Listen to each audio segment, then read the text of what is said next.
Magandang araw. Gawin natin ang exercise na ito.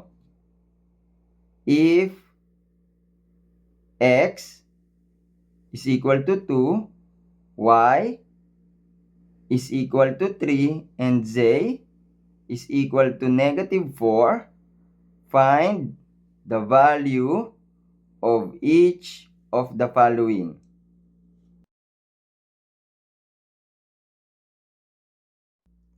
Substitute natin ang x at y. Ang x, palitan ng 2. Ang y, palitan ng 3.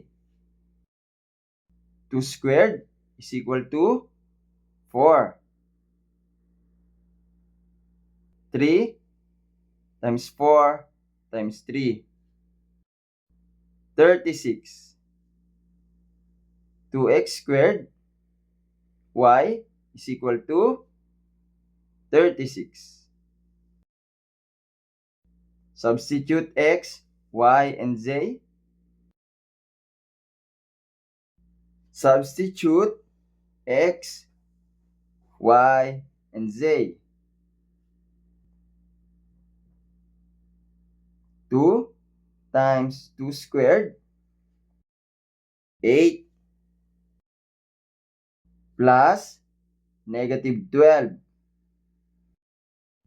8 plus -12 is equal to -4.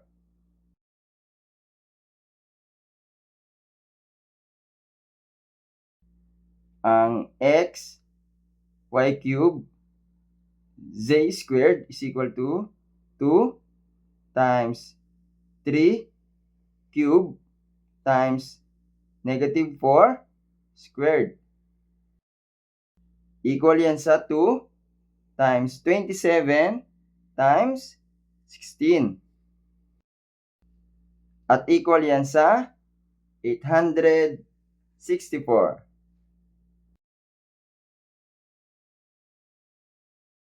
Sagutan natin ang letter D.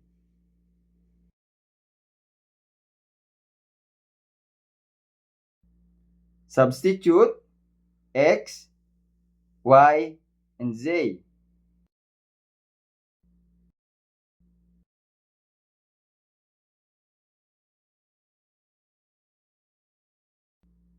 Equal sa 87.